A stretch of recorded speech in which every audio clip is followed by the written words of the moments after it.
So hello and welcome to Yadnya investment academy. मेरा नाम है ईशा और आज हम डिस्कस करने वाले हैं फार्मा इंडस्ट्री में एक जो नई ट्रेंड चल रही है GLP-1 उसके बारे में। तो चालू करते हैं विथ अंडरस्टैंडिंग कि GLP-1 होता क्या है। GLP-1 का फुल फॉर्म है ग्लूकागॉन लाइक पेप्टाइड 1, जो एक नेचुरल गट हार्मोन होता है जो आपके गट में प्रोड्यूस होता है, जो आपकी ब्लड शुगर को कंट्रोल करने में मदद करता है।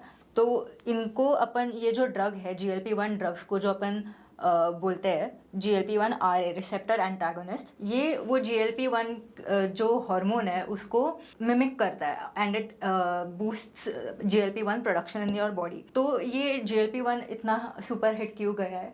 That is because it helps in type 2 diabetes management and weight और ओबिसिटी कंट्रोल करने में भी काफ़ी मदद करता है। तो हम समझ लेते हैं बहुत ब्रीफली कि ग्लूकागॉन लाइक पेप्टाइड 1 जो एगोनिस्ट है वो काम कैसे करते हैं आपके बॉडी में। तो पहले आप जैसे ये टेबल में देख सकते हो कि GLP-1 रिसेप्टर्स जो होते हैं वो सिग्नल देते हैं कि इंसुलिन रिलीज करो। सो अगर हमें समझना है कि इंसुलिन और ग्लूकागॉन क्या होता है, तो इंसुलिन तो आपको पता ही होगा कि इंसुलिन और ग्लूकागॉन दोनों हमारे पैनक्रियास सिक्रिएट करते हैं।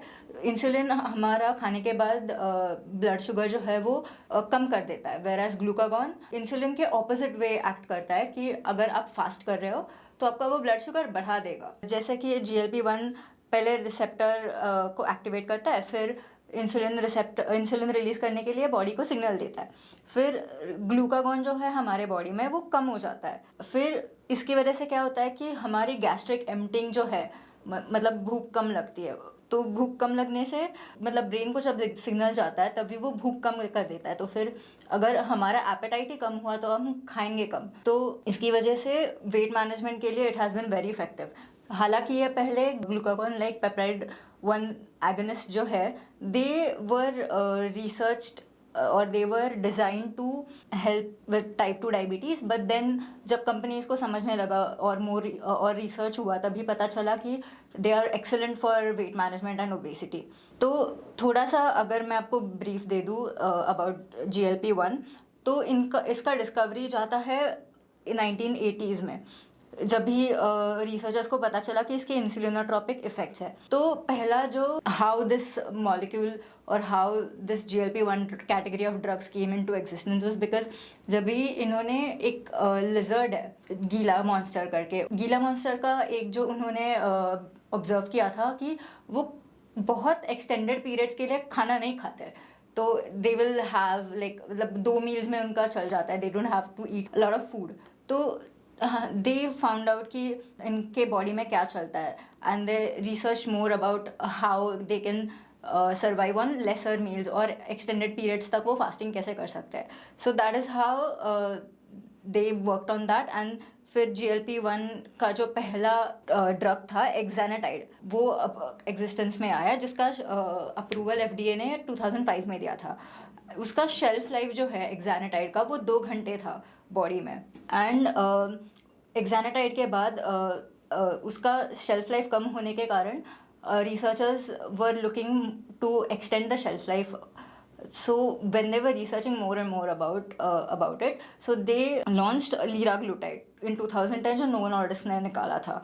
तो उसका शेल्फ लाइफ सीधा एक्सैनाटाइड का जो 2 घंटे का था वो सीधा 13 आवर्स पे आ गया, which was a very significant jump.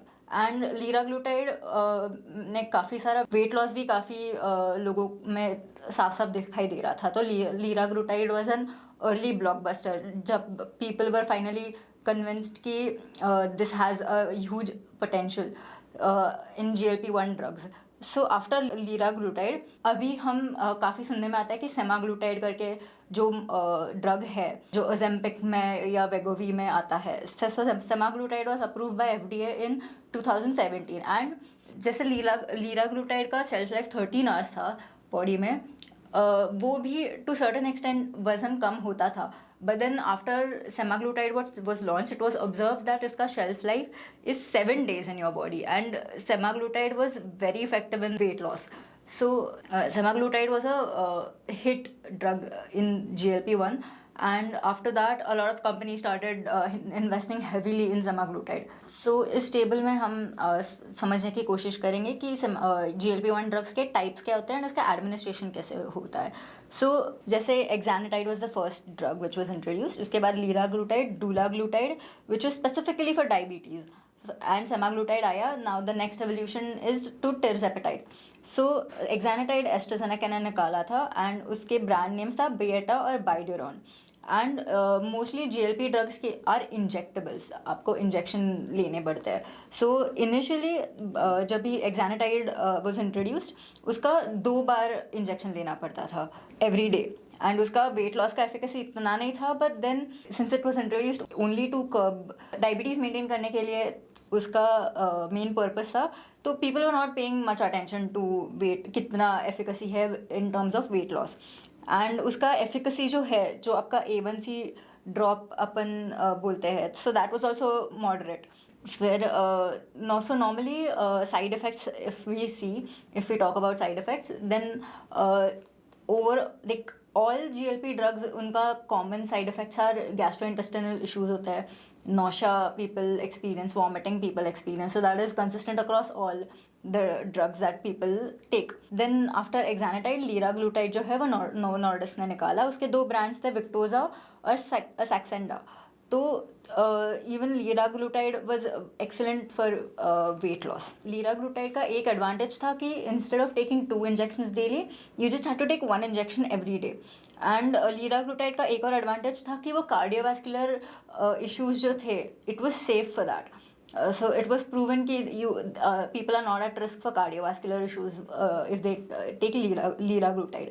So dulaglutide also Eli Lilly ने निकाला, and their brand was Trulicity, which was also specifically for diabetes.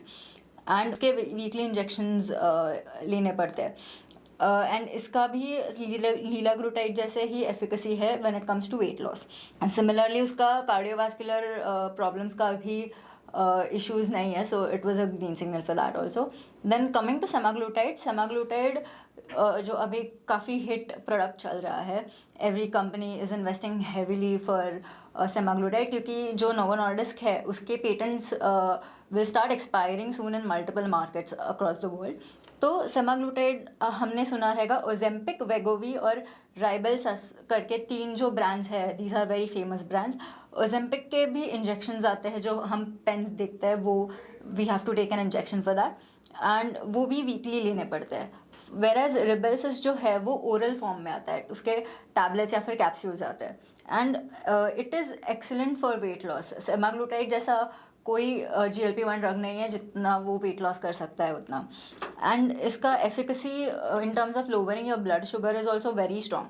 And since इसका भी कार्डियोवास्कुलर रिस्क रिडक्शन काफ़ी है, तो देवर नो लाइक वो काफ़ी ज़्यादा जल्दी पेशेंट अडॉप्शन उसमें भी आ गया. सो सेमाग्लूटाइड के जैसे हम देख सकते हैं कि कोर एक्सपायरीज जो है वो 2026 में चालू होंगे. उसका US में जो पेटेंट एक्सपायर होगा वो 2032 में होगा, बट चाइना में एक्सपायरी आएगा 2026 में. फिर इंडिया में भी there are lot of pharma giants who are making generics now for semaglutide, क्योंकि उसके पेटेंट्स एक्सपायर होने आए. And now moving on to tirzepatide Eli Lilly ने निकाला था. उसके 2 ब्रांड्स हैं, Mounjaro and Zepbound. So Mounjaro for diabetes is very potent, and इसका ड्यूअल इंक्रेटिन टाइप है, GLP-1 और GIP का, एंड इसके भी वीकली इंजेक्शंस आते हैं, and it is better, it is found to be better than semaglutide for weight reduction. And इसका efficacy in terms of reducing your blood sugar is also very strong. And इसके studies में ऐसे भी पाया गया है कि it is also effective for sleep apnea, जो एक स्लीपिंग डिसऑर्डर है. तो they are during the studies they found out कि not only it can help you with weight loss, with lowering your blood sugar, and also it's also effective for bettering your sleep disorders. And उनके pipeline studies भी है NASH में, जो एक liver से related disease होता है, and also related to kidneys, उनके स्टडीज़ चल रहे हैं. एंड इसके भी side effects as we discussed कि GI इश्यूज तो होते ही होते हैं, there is no cure for that. And इसका भी patent protection is still mid to late 2030s. So pipeline drugs जो अभी GLP-1 के बहुत सारे ड्रग्स हैं. So these were the few ones which came out. जैसे exenatide is starting to fade out and semaglutide, tirzepatide are taking over. वैसे काफ़ी बड़े कंपनीज भी डेवलप कर रहे हैं ये सब ड्रग्स जो पाइपलाइन में अभी तक है, जो फेज़ 2 और 3 ट्रायल्स इनके चल रहे हैं. तो इसका एडवांटेज एक ये रहेगा इंडियन कंपनीज़ के लिए कि ये ड्रग्स का पेटेंट एक्सपायर होने के बाद Indian companies can also jump into the race of making generics. So ये जो साइकिल है कि इनका पेटेंट एक्सपायरी के बाद जेनेरिक्स बनाना, वो साइकिल से Indian companies will always benefit. So semaglutide का जैसे पेटेंट एक्सपायर होगा 2026 में, वैसे ये सब सारे जो ड्रग्स है उनका जब पेटेंट एक्सपायरी होगा उसके बाद Indian companies can start making generics of it. So after semaglutide, tirzepatide और फॉर ग्लिप्रॉन, रेटाट्रूटाइड के भी कंपनीज चालू कर देंगे to research and to start your clinical trials and everything when it comes to patent expiry. So हमने जैसे अभी बात करी कि पेटेंट्स एक्सपायर होने वाले हैं, तो फिर it's a term called loss of exclusivity. मतलब अभी नोवा नॉर्डिस्क के पास वो पूरा एक्सक्लूसिविटी नहीं रहेगा to make semaglutide. So as you can see कि सेमाग्लूटाइड का ओजेम्पिक जो है that was generating approximately $14 billion in 2023, and उस वेगोवी जो उनका ड्रग है that was bringing in additional $4.5 billion. And तो जैसे कि हम देख सकते हैं कि काफ़ी सारा मार्केट शेयर उन्होंने ले लिया है. एंड हम जैसे ये पाई चार्ट में देख सकते हैं कि 33% of the global population of adults जो है they are losing patent protection in 2026. So that's a very huge chunk that the Indian pharmaceutical giants can go and fill. So moving on, ये table में मैंने I've tried to pin down कि कौन से जो drugs and brands है and कौन से कंपनीज उनको बनाते हैं, तो उनका कोर पेटेंट्स का एक्सपायरी का अप्रॉक्सीमेट टाइम क्या रहेगा एंड उनका एक्सक्लूसिविटी स्टेटस के बारे में भी आई हैव सेड. सो जैसे वी टॉक्ड अबाउट एक्सानाटाइड, वो तो फेज आउट हो गया, वो that is gone off patent already. Liraglutide भी नोवो नॉर्डिस्क का जो है, तो फिर काफ़ी सारे रीजन्स में 2017 टू 2023 के दौरान काफ़ी सारे मार्केट्स में उनका पेटेंट एक्सपायर हो गया था. So people have started already making those generics of liraglutide. Dulaglutide के भी पेटेंट्स 2027 में एक्सपायर होंगे यूएस और ईयू में, एंड उनका loss of exclusivity will be expected in around 2027. And semaglutide का भी इंडिया, चाइना, ब्राज़ील, टर्की और कनाडा में पेटेंट एक्सपायर होगा, बट यूएस और ईयू के जो पेटेंट्स है those will remain till your early 2030s. Similarly tirzepatide का भी कंपाउंड पेटेंट 2036 तक वैलिड रहेगा एंड एडिशनल पेटेंट्स जो होते हैं वो 2039 तक वैलिड रहेंगे. तो फिर इनका tirzepatide is basically patent proof till 2030s and pipeline drugs जो है उनका तो 2040s तक पेटेंट वैलिड रहेगा ही रहेगा. So if we talk about how semaglutide is made, या फिर क्या प्रोसेस जाता है सेमाग्लूटाइड बनाने में, तो if we understand very briefly, तो it's a very complex process of course, जिसमें पेप्टाइड सिंथेसिस और ड्रग डिलीवरी कॉम्बिनेशंस आते हैं, इन्वॉल्व होते हैं. जो companies are already making peptide APIs और बायोलॉजिक्स और CDMO में उनका एक्सपीरियंस काफ़ी तगड़ा है, वो companies can bank on this GLP because they already have the capabilities to do so. Since they already have peptide synthesis का सेटअप उनके पास ऑलरेडी है, फैसिलिटीज़ ऑलरेडी है, so it will be comparatively easier for them to jump into this race and cope up with the competition. So जैसे अभी recently Granules ने Senn chemicals को अक्वायर किया था, so it's kind of an indication कि pharma companies are betting on GLP-1 drugs to do very good in the near future. So like we talked about how complex it is to make GLP-1 drugs, Divi's Labs के earnings call में सिद्धार्थ मित्तल ने ऐसे बताया था कि ये synthetic part में आता है. मैन्युफैक्चरिंग सेमाग्लूटाइड या फिर कोई GLP-1 ड्रग्स जो है, it comes under synthetic part and उसके लिए रिकॉम्बिनेंट API भी यूज़ होता है. तो फिर एज देव सेड कि they are very well placed as compared to their competitors क्योंकि इनके पास ऑलरेडी रिकॉम्बिनेंट एपीआई के कैपेबिलिटीज़ है, उनका ऑलरेडी सेटअप है। And since we saw that semaglutide के भी इंजेक्टेबल्स है, when we moving from semaglutide, tirzepatide to all the pipeline drugs, these companies are searching for alternatives for injectables. They are looking कि हम कैसे oral form में इसको ला सकते हैं। तो कंपनीज जिनके पास एक्सपीरियंस है of making formulations, those will come to help very easily. कि जैसे ओरल फॉर्म बनाना होगा सेमेग्लूटाइड का, तो they are saying that our company is very well placed in that. So हम समझेंगे अभी कि इंडियन कंपनीज क्या क्या चैलेंजेस फेस कर सकती है when they are entering into the GLP-1 race. तो सबसे पहले if we start peptide synthesis, solid phase peptide synthesis इसमें लगता है। So companies will have to be capable, they have to get their plants commissioned which is compliant with SPPS, and इसका जो एक है उसका yield कम आता है and you need very high purity. So companies have to be very mindful in these during these processes कि they have to continuously trial and error से उनको हाई प्योरिटी अचीव करनी होगी।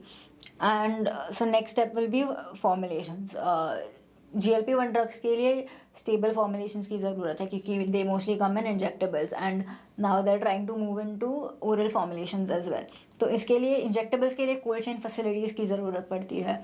तो they need to ensure that their cold chain facilities are top notch. And oral formulations के लिए भी SNAC लगता है। So companies have to think of all these aspects when they are entering into this. तो इसके लिए high capex की बहुत कैपिटल इंटेंसिव है ये। तो उसके लिए आपको स्टेराइल भी लगता है, आपका प्लांट स्टेराइल होना चाहिए, आप GMP कंप्लाइंट होने चाहिए, फिर आपको क्रोमेटोग्राफी सिस्टम्स आपके अच्छे से सेटअप होने चाहिए, फिर लायोफिलाइजर्स लगते हैं वो भी आपके सब सेट होना चाहिए, उसके लिए अप्रूवल्स लगते हैं, वो सब कंपनीज़ को लेना पड़ेगा। एंड इसका अप्रॉक्सीमेटली जो केपेक्स लगता है वो 500 से 1000 करोड़ का एस्टिमेट है। So companies would have to invest that amount into making their plants GLP-1 compliant. GLP-1 के लिए इतने सारे कंप्लायंसेस लगते हैं, तो कंपनीज़ को ये काफ़ी इम्पोर्टेंट है कि they get all these things in line. तो पेटेंट के बारे में जैसे हमने बात की कि इंडियन कंपनीज तब तक लॉन्च नहीं कर सकते उनके प्रोडक्ट्स जब तक इनके पेटेंट्स एक्सपायर नहीं हो सकते। तो सेमाग्लूटाइड का पेटेंट जैसे कोई मार्केट्स में जब भी एक्सपायर होगा तब भी दे कैन लॉन्च उनके प्रोडक्ट्स, जेनेरिक प्रोडक्ट्स।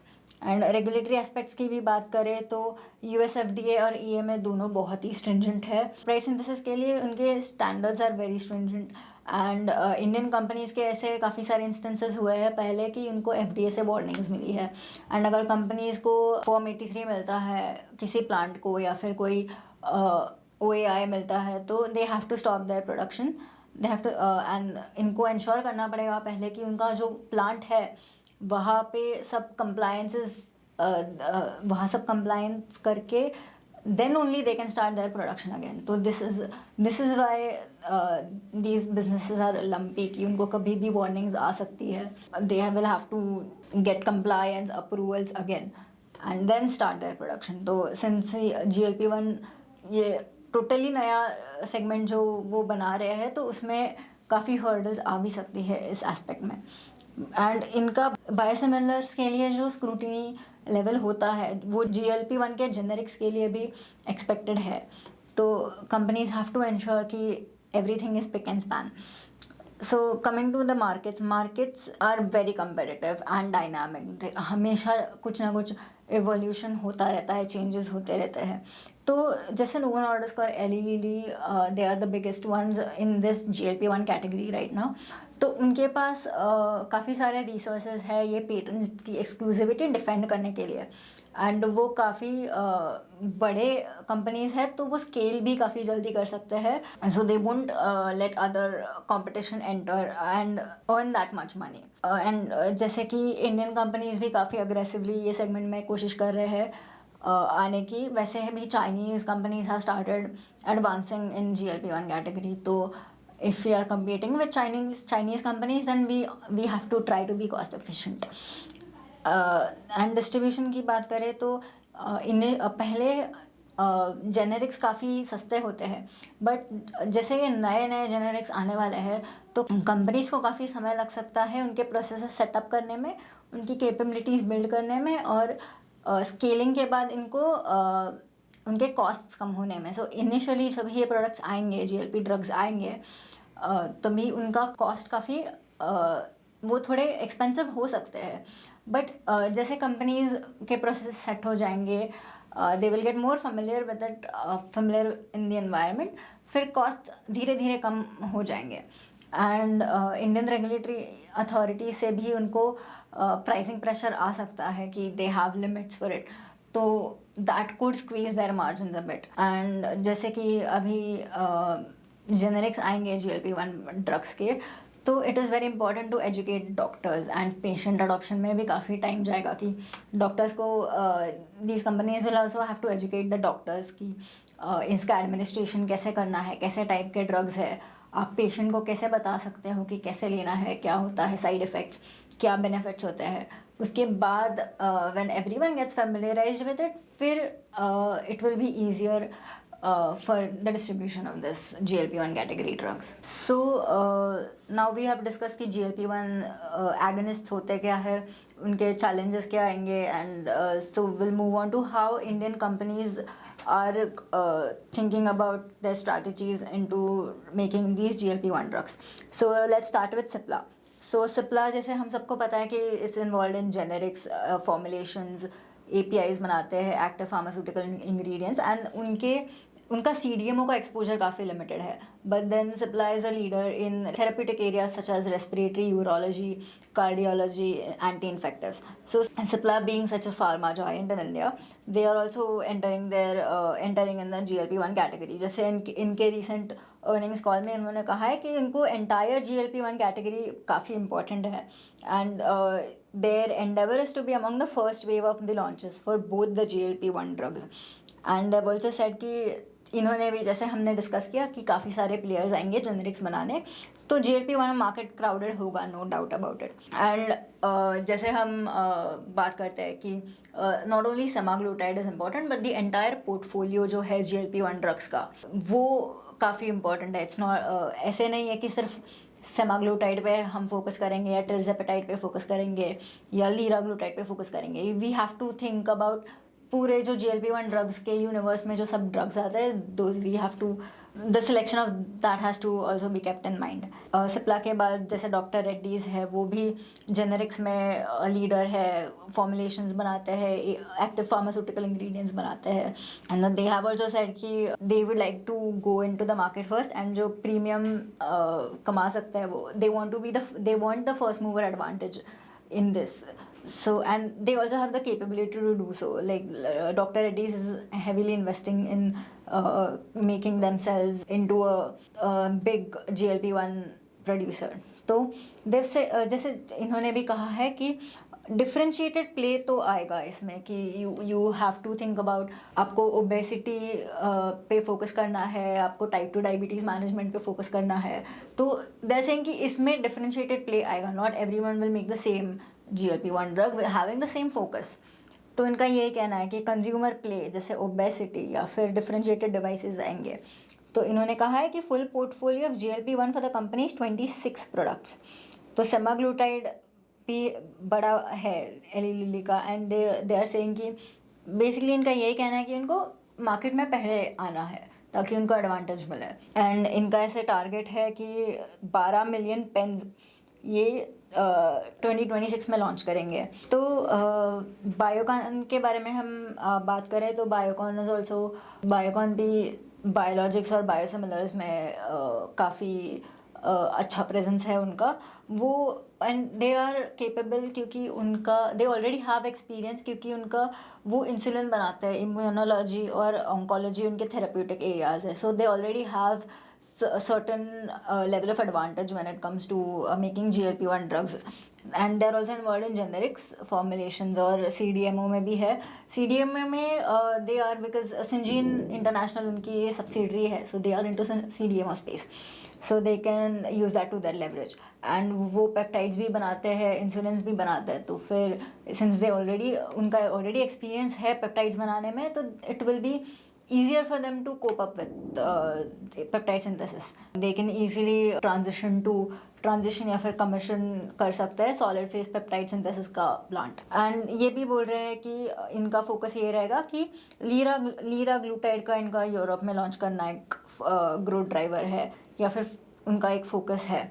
फिर वो बोल रहे हैं कि लीराग्लूटाइड की भी यूएस में काफ़ी बड़ी अपॉर्चुनिटी है, एंड यूएस में काफ़ी कम प्लेयर्स भी है, तो फिर their focus is on launching liraglutide in Europe and US के मार्केट्स. एंड ये एक्सपेक्ट कर रहे हैं कि उनको यूएस में भी अप्रूवल काफ़ी जल्दी मिल जाएगा, उसके बाद वो ड्रग रिलीज़ करेंगे. एंड जो कंपनीज अभी GLP-1 ड्रग रेस में पार्ट लेंगी, their focus initially will be countries like Canada, Brazil and India.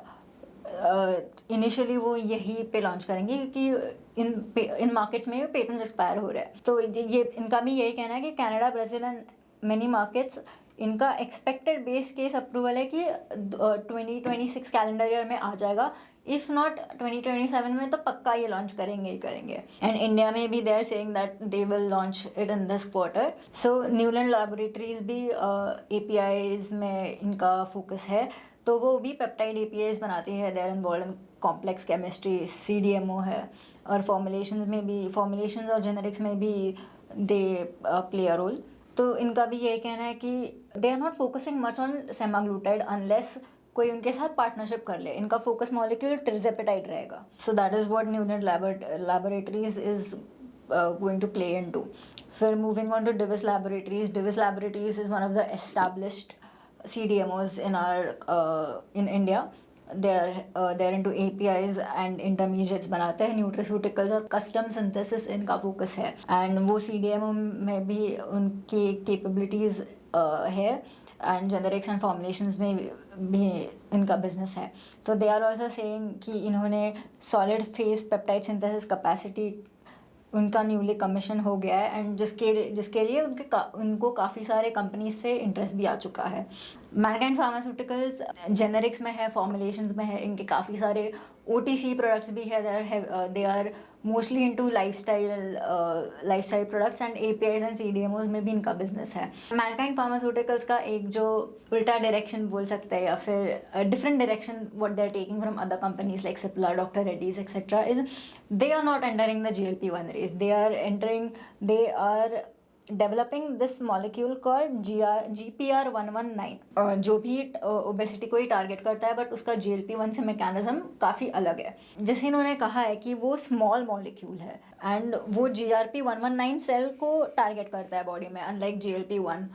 तो ये जो मॉलिक्यूल है GPR119, वो अभी फेज 2 ट्रायल्स में चल रहा है, and they are thinking it will be a huge success, और if it is commercialized and it could be a good alternative to GLP-1. So Mankind Pharmaceuticals is not investing into GLP-1, which is a very interesting take. So now coming to valuations, जैसे कि हमने देखा, background समझा कि कौन सी company कौन से space में है, and what their strategy is going forward with GLP-1 drugs. तो वैल्यूएशन समझना भी काफ़ी इंपॉर्टेंट है when you are investing, and invest करने से पहले खुद का रिसर्च भी करना काफ़ी इंपॉर्टेंट है. सो जैसे मैंने यहाँ पे प्रेजेंट किया है PE which is compared with their 3-year median PE and their EV/EBITDA which is also compared to its 3-year median EV/EBITDA. So इनको ध्यान में रखते हुए we can research more ourselves, and accordingly हम डिसीजन ले सकते हैं. It is very useful in taking. We should keep these things in mind before taking a decision, valuation aspect भी. So that's it from my side. Thank you so much for listening to me. उम्मीद है आपको ये video पसंद आया होगा, आपको information पसंद आई होगी और इंसाइटफुल लगी होगी. आपको वीडियो पसंद आया है तो please like, share, subscribe, comment, and आपके व्यूज़ कमेंट्स में बिल्कुल बताइएगा. Thank you.